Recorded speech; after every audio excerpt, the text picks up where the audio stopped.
Hello students, कैसे हैं आप सभी। आशा करता हूं कि आप अपने घर में उपस्थित होंगे, सुरक्षित होंगे। तो आज की इस वीडियो में हमारे स्कॉलर स्टूडेंट्स एकेडमी के इस चैनल में मैं उपस्थित हूं आपके सामने मैट्रिक्स चैप्टर को लेकर के। और मैट्रिक्स चैप्टर में आज का हमारा टॉपिक है प्रारंभिक सक्रियाओं द्वारा आव्यूह का व्युत्क्रम। यानी कि किसी भी मैट्रिक्स का इन्वर्स मैट्रिक्स हम कैसे ज्ञात करेंगे? प्रारंभिक संक्रियाओं के द्वारा। आव्यूह पर प्रारंभिक संक्रियाएं, जिसे हम रूपांतरण कहते हैं, ट्रांसफॉर्मेशन, यानी कि एक आव्यूह के मान को बिना बदले हुए उसका दूसरे रूप में परिवर्तित करना, आव्यूह का रूपांतरण।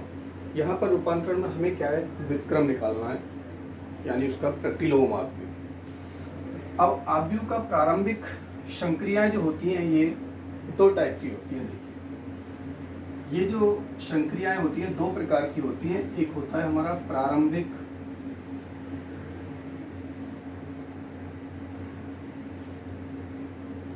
पंक्ति संक्रियाएं,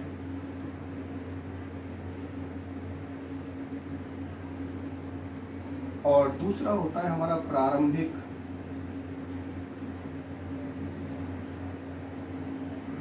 स्तंभ संक्रियाएं।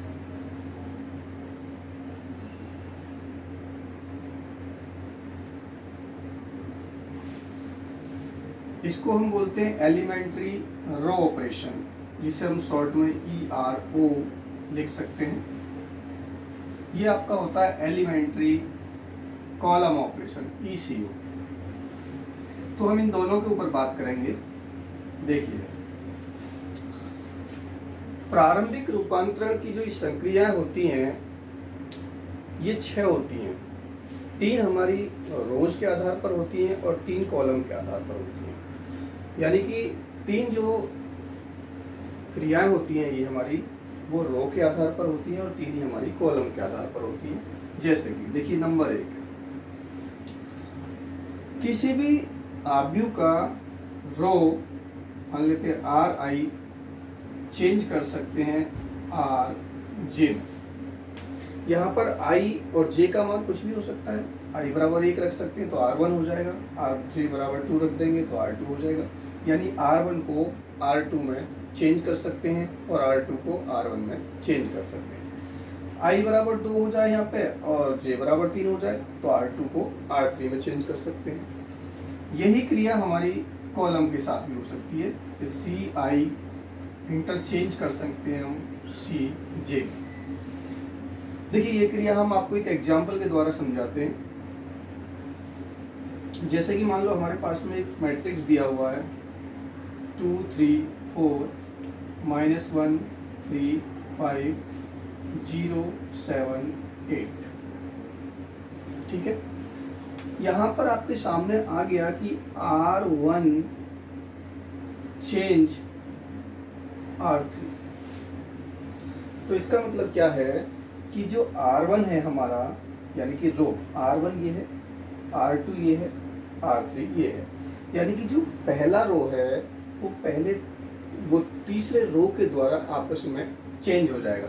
तो जो हमारा नया मैट्रिक्स जो होगा वो क्या होगा? देखिए, R1 की जगह पे तो R3 पहुंच जाएगा, यानी कि 0 7 8।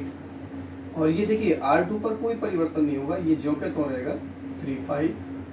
और ये जो R3 की जगह पर R1 पहुंच जाएगा आपका 2 3 4। ये होता है हमारा पहला नियम। यही नियम देखो इसमें भी हो सकता है। हम एग्जांपल यही ले लें, जैसे कि, और हम यहाँ पर लिख रहे हैं कि C1 change C2। C1 change C2 का मतलब ये है कि C1 के स्थान पर C2 और C2 के स्थान पर आपका C1 हो जाएगा। तो देखिए जरा, पहला कॉलम C1 ये रहा, C2 ये रहा, C3 ये रहा।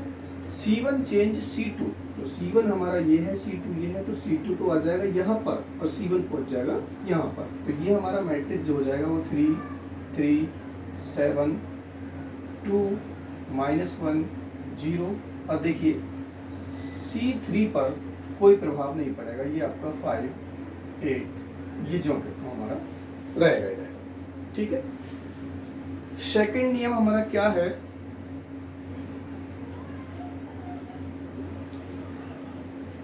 आर आई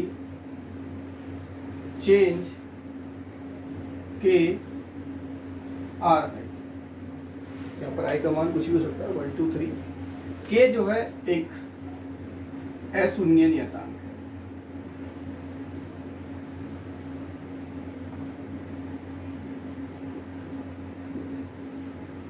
अशून्य नियतांक यानी के का मान 0 को छोड़ करके 1 2 3 4 5 1/2 1/3 1/4 2/3 या माइनस में भी कुछ भी हो सकता है। और यही हमारा कॉलम के साथ भी होगा, सी आई चेंज के सी आई। देखिए इसे भी एक एग्जाम्पल के द्वारा लेते हैं। मान लेते हैं हमारे पास में एग्जाम्पल है 2 4 6 3 6 9 1 2 3। ठीक है, यहाँ पर हमारे पास मान लो ये कंडीशन आ गई कि R2 चेंज 3R2,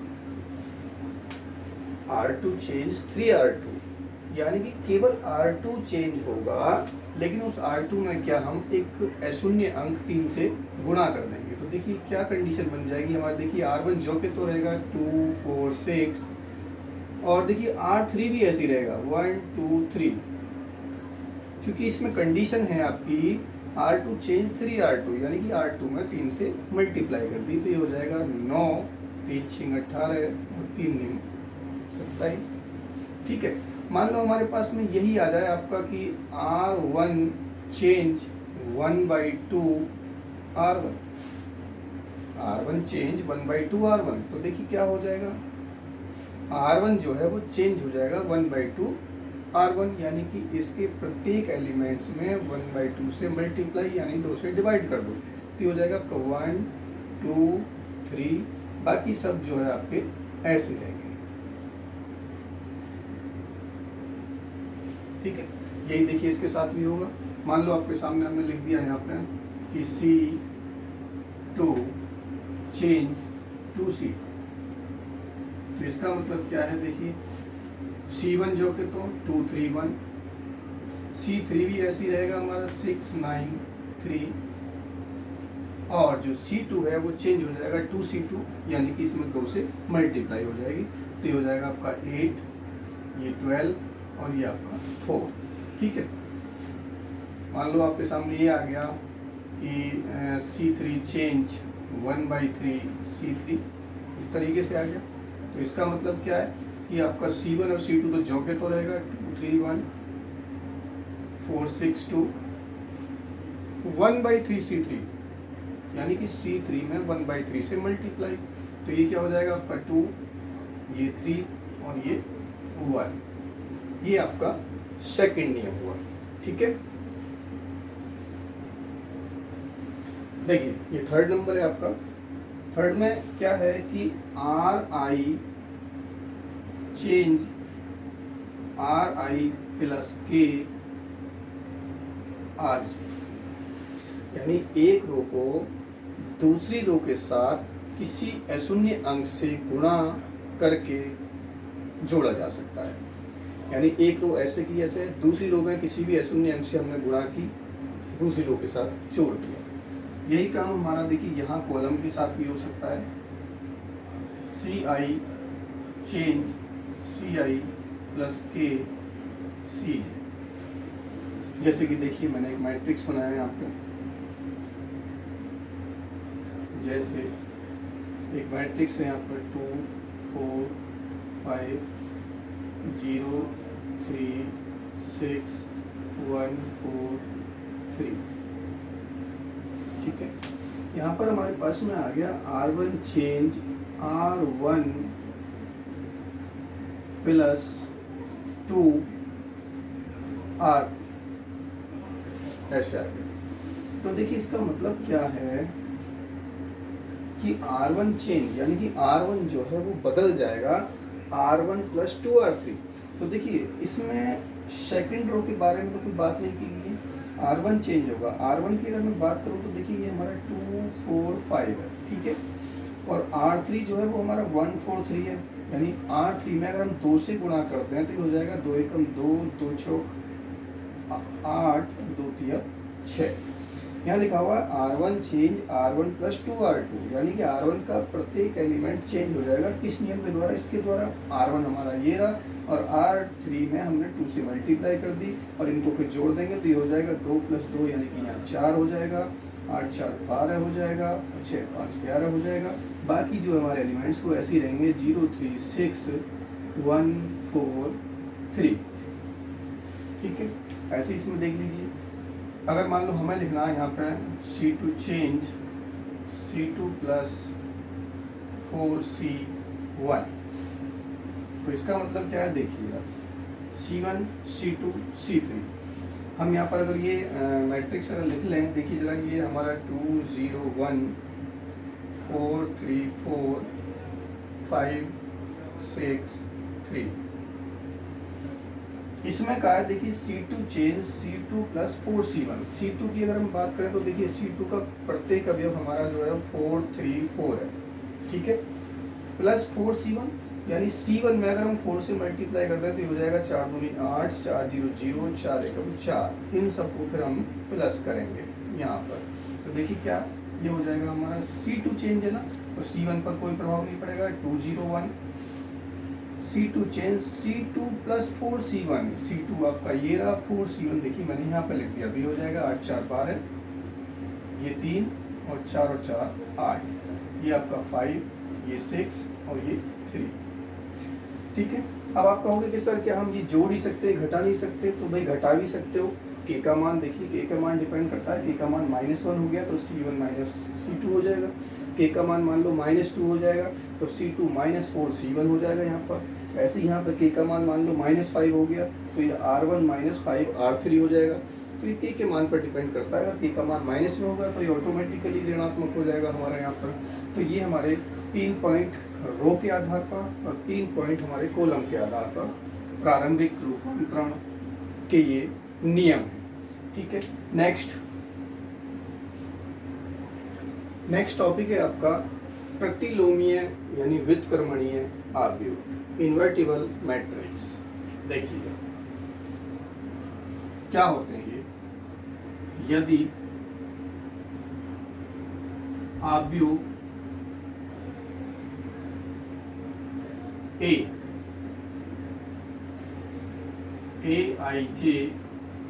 m गुणा m गुणा m से आपको पता लग गया होगा कि ये एक स्क्वायर मैट्रिक्स है, यानी कि वर्ग आव्यूह है, तथा b बराबर b j k ये भी m गुणा है, यानी दोनों के दोनों आव्यूह सेम क्रम के होंगे और स्क्वायर मैट्रिक्स यानी कि वर्ग आव्यूह। यदि आव्यूह a बराबर दिस एंड b बराबर दिस इस प्रकार से हैं,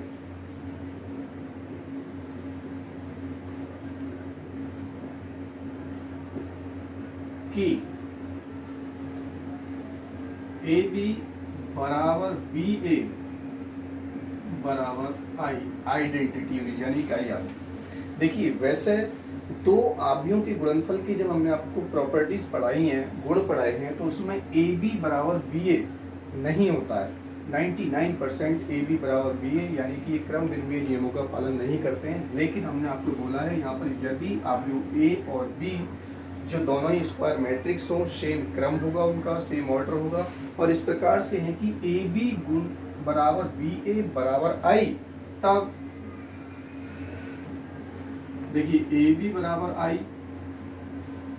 और BA बराबर BI,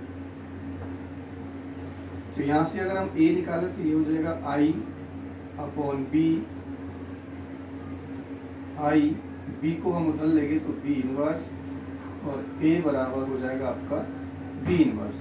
क्यों हो जाएगा ये? क्योंकि आपने ये भी मल्टीप्लिकेशन वाली जो प्रॉपर्टीज हमने आपको पढ़ाई है, किसी भी एक इकाई आव्यूह में दूसरे आव्यूह से जब हम मल्टीप्लाई करते हैं तो उस आव्यूह पर कोई प्रभाव नहीं पड़ता है, यानी I इंटू B इनवर्स बराबर होगा आपका B इनवर्स। तो A बराबर B इनवर्स हो गया, इसको मान लेते हैं हम इक्वेशन फर्स्ट। यहाँ पर देखिए, यहाँ पर हमने b निकाला, b बराबर आई अपॉन ए, तो यहाँ पर हम लिख सकते हैं b बराबर आई, a को ऊपर लगे a इनवर्स, यहाँ भी ये फार्मूला हो जाएगा क्योंकि आई a इनवर्स बराबर हो जाएगा a इनवर्स। ठीक है, तो ये हो गया b बराबर a इनवर्स, इक्वेशन 2। अर्थात यदि कंडीशन है, देखिए यहाँ पर, यदि आव्यूह a और b सेम क्रम के वर्ग आव्यूह हैं और a से b का गुणनफल बराबर है b से a के गुणनफल के और बराबर है i के, तब देखिए a बराबर b इनवर्स, यानी कि a जो है b का व्युत्क्रम आव्यूह हो गया और जो यहाँ पर b है वो a का व्युत्क्रम आव्यूह हो गया। तब अर्थात a व b एक दूसरे के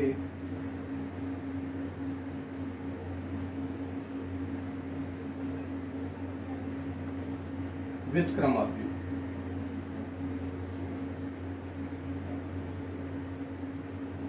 होंगे। कब? जब ये कंडीशन आपकी फॉलो करेंगे, यानी a से b का गुणनफल बराबर होगा b से a के गुणनफल के और बराबर होगा आइडेंटिटी यूनिट के, यानी कि इकाई आव्यूह के। ये बात हम एक एग्जांपल लेके समझाते हैं। जैसे कि मान लेते हैं मेरे पास में एक मैट्रिक्स है a बराबर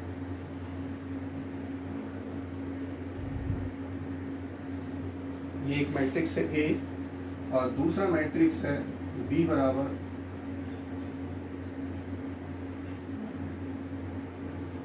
ये दो मैट्रिक्स है।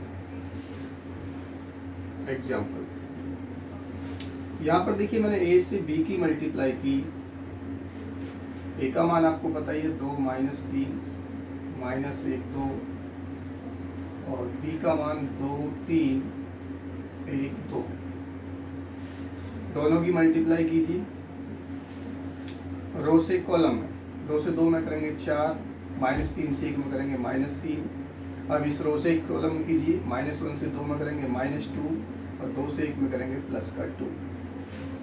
अब इस रो से फिर सेकंड कॉलम में 2 3 6 और -3 दूनी 6। अब इससे करेंगे -3 और 2 दूनी 4 हो जाएगा अपने आप का बराबर।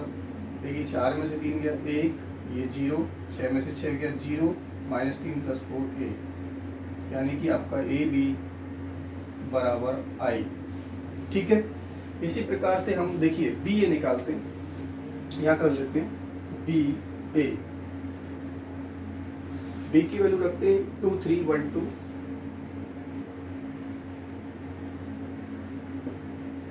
ए की वैल्यू रखते हैं देखिए 2 - 3 -1 2, दोनों की मल्टीप्लाई करते हैं। रो से कॉलम में 2 दूनी 4 -3।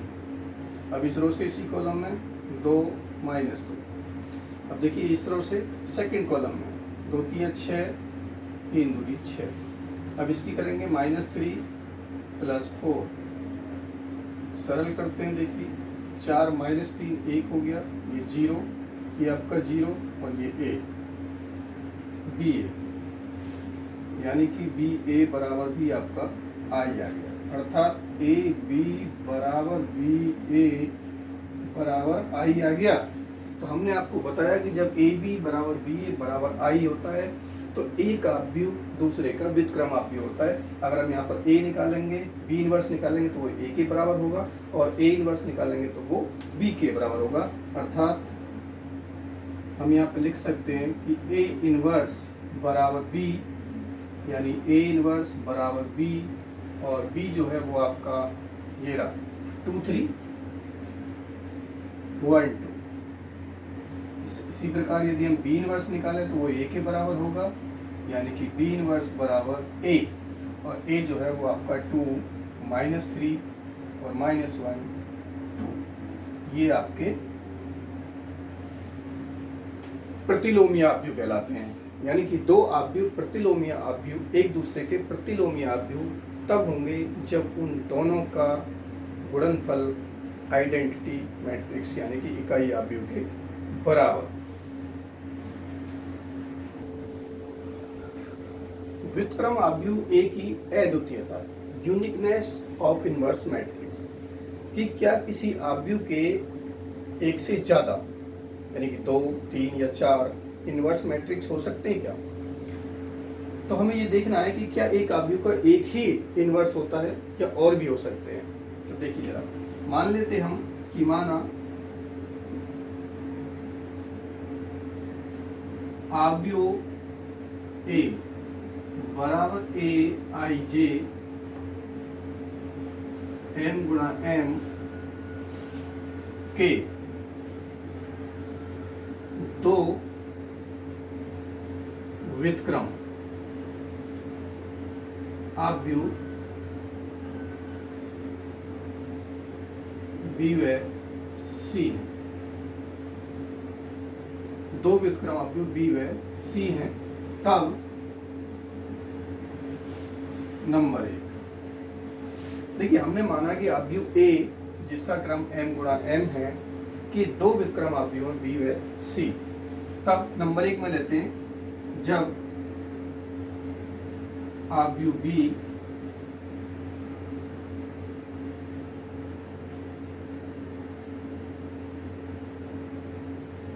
आव्यूह a का व्युत्क्रम, तो क्या होगा, a से b में मल्टीप्लाई बराबर होगी b से a में मल्टीप्लाई और बराबर होगा i, अर्थात a b बराबर i, और यहाँ से b निकालेंगे तो हो जाएगा i अपॉन में a, i अपॉन में a यानी कि i a इनवर्स, और b बराबर हो जाएगा आपका a इनवर्स। ठीक है, चूंकि ये प्रॉपर्टी है i क्या हुआ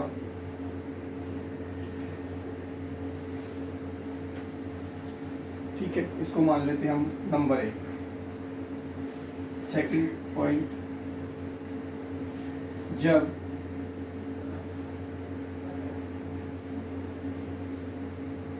आव्यूह सी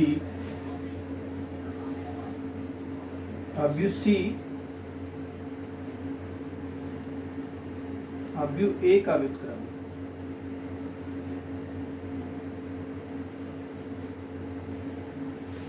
तब क्या होगा जी, ए सी बराबर सी ए बराबर आई, यानी कि ए सी बराबर आई।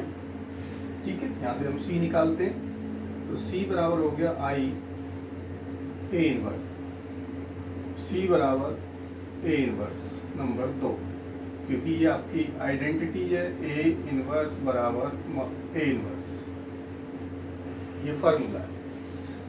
देखिए जब आव्यूह ए का बी व्युत्क्रम आव्यूह था तो बी बराबर आया ए इनवर्स, जब आव्यूह सी ए का व्युत्क्रम आव्यूह था तो आया हमारा सी बराबर ए इनवर्स। समीकरण 1 पर 2 की तुलना अगर हम कर दें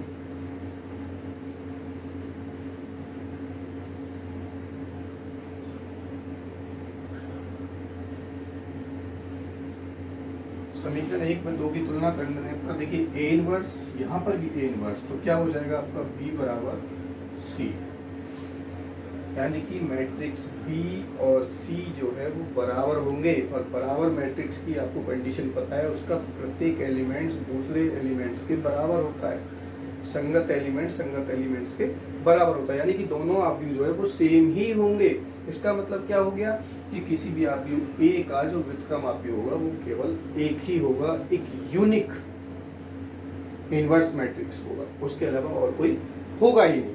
ठीक है, और देखिए किसी भी आव्यूह का मैट्रिक्स आव्यूह हम कब निकाल सकते हैं, उसका व्युत्क्रम आव्यूह निकालने का अस्तित्व हमारा कब होता है, यदि मान लो आपको कोई भी मैट्रिक्स दिया हुआ है ए बराबर ए आई जे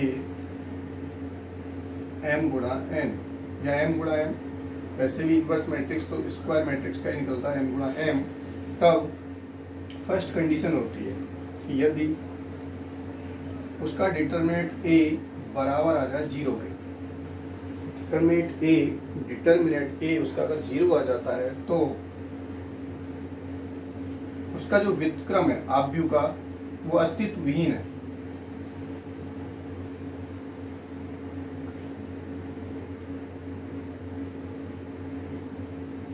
यानी कि जो उसका इनवर्स है ए इनवर्स वो नहीं निकलेगा, उसका ए इनवर्स नहीं होगा। ठीक है। दूसरी बात, यदि आव्यूह ए का डिटर्मिनेंट बराबर नहीं आता है 0 के, तो अस्तित्व उसका अस्तित्व अर्थात उसका ए इनवर्स जो है वो निकालना संभव है, यानी कि ए इनवर्स जो उसका संभव है। और यहाँ पर जो है वो असंभव है, यानी कि जिस मैट्रिक्स का मान डिटर्मिनेंट जो है उसका 0 हो जाए उसका हम इनवर्स मैट्रिक्स नहीं निकाल सकते। क्यों नहीं निकाल सकते इनवर्स मैट्रिक्स? देखिए जरा, क्योंकि देखिए जो ये ए इनवर्स होता है ये असल में होता है आपका एडजॉइंट ए बटे में डिटर्मिनेंट ए। ये हमारा ए इनवर्स यानी कि व्युत्क्रम आव्यूह निकालने का फॉर्मूला होता है। ये एडजॉइंट ए सेकंडस आव्यूह क्या होता है ये अभी आगे नेक्स्ट चैप्टर में आप पढ़ोगे। तो ए इनवर्स बराबर होता है एडजॉइंट ए अपॉन में मॉडुलस ए।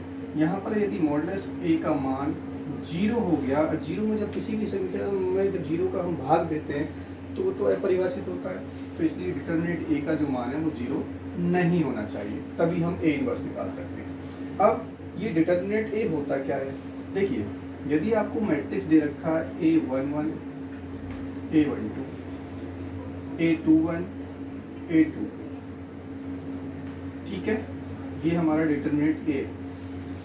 तो इसका जो है आव्यूह ए का डिटर्मिनेंट बराबर होता है इससे इसमें गुणा, यानी कि A11 A22 minus A21 A12, ये इसका डिटर्मिनेंट होता है। यदि आपका 3/3 का अगर हमारा मैट्रिक्स आ जाता है, यानी कि इस तरीके का हमारे पास मैट्रिक्स आ गया, एक A बराबर A12 A1 A11 12 13, ठीक है, और उसके बाद में आ जाता है आपका A21 A22 A23 A31 32 और A33। तो इसका डिटर्मिनेंट ए बराबर होता है आपका, सबसे पहले हम लेते हैं A11 को, उसके बाद में एक डिटर्मिनेंट बनाते हैं, इस रो को छोड़ देते हैं इस कॉलम को, यानी कि A22 A32 A23 और A33। फिर इसके बाद में A12 ये माइनस का होता है,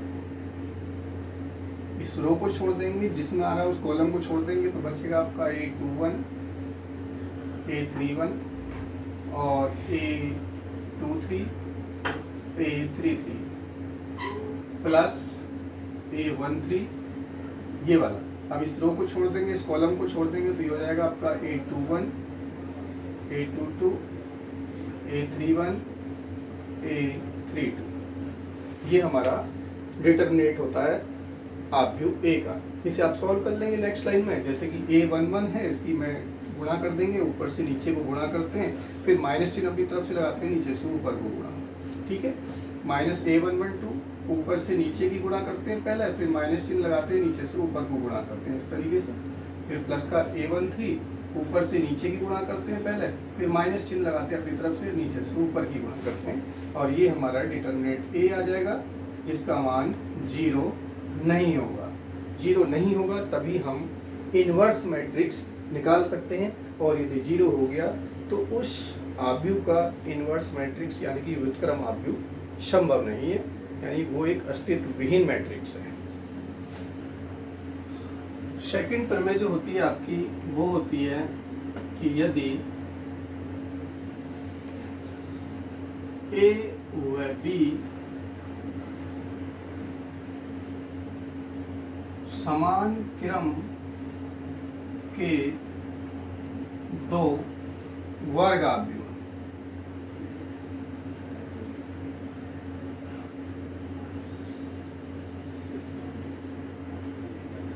तब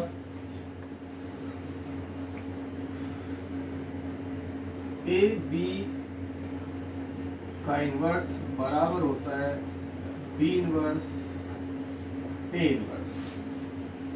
ये बात हमें प्रूफ करनी है, ठीक है। देखिए जरा, परिभाषा के अनुसार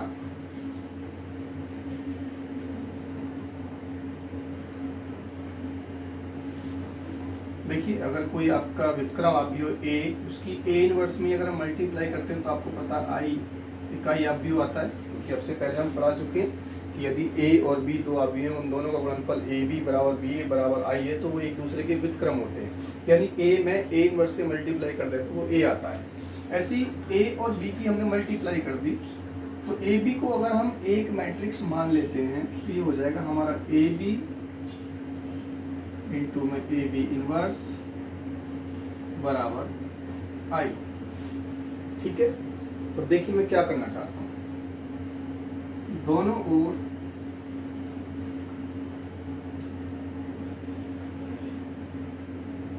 ए इनवर्स से पहले गुणा करने। देखिए इसमें पहले और बाद का बड़ा सिस्टम होता है कि आव्यूह में हम शुरू में गुणा करना चाहते हैं या बाद में गुणा चाहते हैं, क्योंकि आपको पता है कि ए बी जो है वो बराबर नहीं होता है बी ए के 99%। तो यहाँ पर मैं लिखा है ए इनवर्स से पहले गुणा करने पर। ये मत सोचना कि जैसे कि हमने 2 से गुणा करी 3 में वो 6 हो गया, 3 से हम पहले गुणा कर दे 2 में तो भी 6 होगा। ये हमारे वास्तविक संख्याओं के लिए ऐसा संभव है, लेकिन मैट्रिक्स में ऐसा नहीं है। अगर हम इस ए इनवर्स से बाद में गुणा करेंगे तो कुछ और बन करके आएगा। तो मैंने लिखा दोनों ओर ए इनवर्स से पहले गुणा करने पर, इस बात पर ध्यान दें। यानी कि A inverse A B inverse बराबर आई ए इनवर्स। ठीक है, ए इनवर्स के अंदर गुणा की तो ये हो जाएगा A inverse A B inverse बराबर, देखिए ये फॉर्मूला है आपका कि ए इनवर्स आई बराबर ए इनवर्स होता है। किसी भी मैट्रिक्स में इकाई आव्यूह से गुणा करने पर उस मैट्रिक्स के मान पर कोई प्रभाव नहीं पड़ता है। और देखिए ये भी फॉर्मूला है, अगर हमारे सामने कहीं पर भी आ जाए ए इनवर्स ए आ जाए या ए इनवर्स आ जाए, ये दोनों ही बराबर होते हैं और दोनों ही बराबर होते हैं आई के। ठीक है, तो ये तो हो जाएगा आई तो बी, हो जाएगा आपका ए बी इनवर्स बराबर ए इनवर्स आई, ये हो गया आपका ए इनवर्स। ठीक है, अब आई इंटू बी, देखिए ये भी हो गया, इकाई आव्यूह से बी में मल्टीप्लाई हो रही है तो ये हो गया आपका बी। ठीक है, तो ये हो जाएगा आपका बी ए बी इनवर्स बराबर ए इनवर्स। ठीक है, पुनः यानी कि अब मैं दोबारा से यहाँ पे करना चाहता हूँ, पुनः दोनों ओर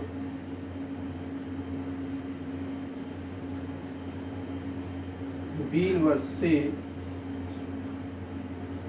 पहले गुणा करने।